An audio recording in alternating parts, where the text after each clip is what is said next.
नमस्कार विद्यार्थी मित्रांनो, डीप इकॉनॉमिक्स या यूट्यूब चॅनलमध्ये आपणा सगळ्यांचं हार्दिक स्वागत आहे. आज आपण पाहत आहोत FYBAचा सेमिस्टर सेकंडचा सूक्ष्म अर्थशास्त्र या विषयातील पूर्ण स्पर्धा म्हणजे काय ते स्पष्ट करून त्याची वैशिष्ट्ये आज आपण अभ्यासणार आहोत. विद्यार्थी मित्रांनो, साधारण बोलीभाषेत आपण बाजारपेठ म्हणजे नेमकं काय ते समजून घेऊया. बाजारपेठ म्हणजे वस्तूची खरेदी विक्री केली जाते असे ठिकाण. असा बाजारपेठेचा अर्थ आपण लक्षात घेतो, परंतु बाजारपेठेचा एवढा संकुचित विचार हा अर्थशास्त्रामध्ये अभिप्रेत नाहीये. जेव्हाच्या मताप्रमाणे बाजारपेठ म्हणजे शहरातील अशी सार्वजनिक जागा जेथे वस्तू आणि सोयी विक्रीसाठी खुल्या केलेल्या जातात. तर कुर्नो या फ्रेंच अर्थशास्त्रज्ञाने बाजारपेठेची एक व्याख्या केलेली आहे. ती व्याख्या म्हणजे बाजारपेठ ही वस्तूची खरेदी विक्री बाजारपेठ ही वस्तूची खरेदी किंवा विक्री होत असलेली जागा नसून एक असा भूप्रदेश की ज्या भूप्रदेशात खरेदीदार आणि विक्रेते यांचा परस्परांशी इतका निकटचा संबंध असतो की एकाच वस्तूची किंमत सहज आणि शीघ्रपणे सर्वत्र काय असते समान होण्याची प्रवृत्ती असते. तर त्या बाजारपेठेची वैशिष्ट्ये आपण अभ्यासणार आहोत. पहिलं वैशिष्ट्य आहे बाजारपेठ म्हणजे असा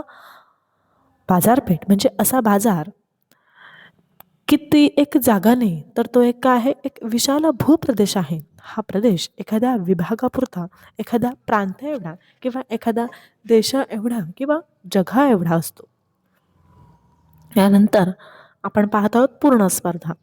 पूर्ण स्पर्धा म्हणजे बाजारपेठेचे जे वेगवेगळे प्रकार आहेत त्यातील एक प्रकार म्हणजे पूर्ण स्पर्धा होय.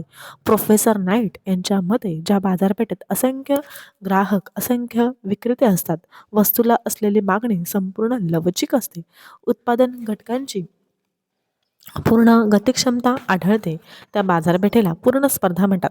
श्रीमती जॉन रॉबिन्स यांच्या मते जेव्हा प्रत्येक उत्पादकाच्या उत्पादित वस्तूसाठी असलेली मागणी पूर्णपणे लवचिक असते, विक्रेत्यांची संख्या ही जास्त असते, तसेच एकूण उत्पादनात एका विक्रेत्याचे परिणाम नगण्य असतं. ग्राहकांची संख्या जास्त असूनही वस्तू खरेदी करण्यासाठी त्यांच्यात स्पर्धा आढळते, अशा बाजारपेठेला पूर्ण स्पर्धा असं म्हटलं जातं. आता आपण वैशिष्ट्य अभ्यासणार आहोत. पूर्ण स्पर्धेची वैशिष्ट्य आहेत. पहिलं आहे असंख्य ग्राहक आणि असंख्य विक्रेते. उदाहरण द्यायचं झालं तर समुद्रातून आपण कितीही पाणी काढलं तरी त्या समुद्राची पातळी ही कमी होणार आहे का? नाही. तसंच त्या समुद्रामध्ये आपण कितीही पाणी टाकलं तरी त्याची पातळी काय लगेच वाढणार आहे का? नाही. तसंच पूर्ण स्पर्धेच्या बाजारपेठेमध्ये असंख्य ग्राहक, असंख्य विक्रेते असतात. एखाद्या विक्रेत्याचा किंवा ग्राहकाचा बाजारपेठेतील सहभाग हा का असतो? अल्प असतो. एखाद्या विक्रेत्याने वस्तूचा पुरवठा बंद केला तर त्याचा किमतीवर प्रभाव पडत नाही. जसा समुद्रामध्ये किती पाणी टाकलं तरी त्या पातळीवर प्रभाव पडत नाही.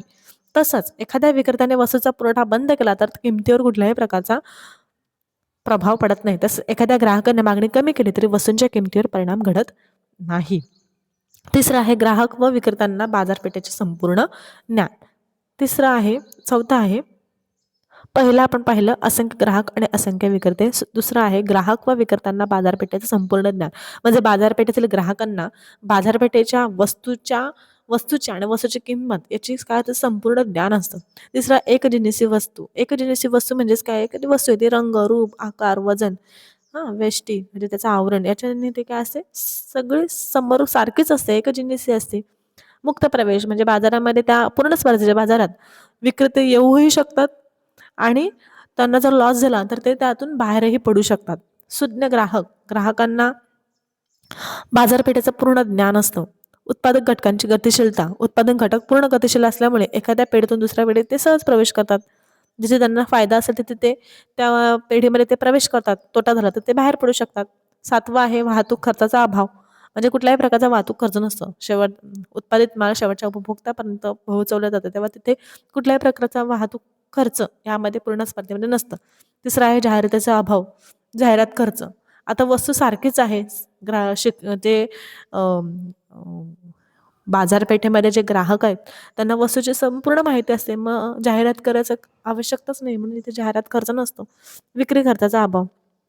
विक्री करण्यासाठी खर्च जो लागतो तो इथे अभाव आहे. समान किंमत म्हणजे वस्तूची किंमत सर्वत्र काय आहे? समान आहे. 11वा नियंत्रणाचा अभाव. पूर्ण स्पर्धेच्या बाजारपेठेत ग्राहक व विक्रेते यांच्यावर शासनाचे किंवा कुठल्याही निमशासकीय संस्थेचे नियंत्रण नसते. महत्तम नफा. तर या स्पर्धेत नफा मिळवणे हा महत्त्वाचा उद्देश असतो आणि जास्तीत जास्त विक्री करते. उत्पादन वाढीचा दर हा कायम राखला जातो. नफ्याच्या प्रमाणात सातत्याने वाढते.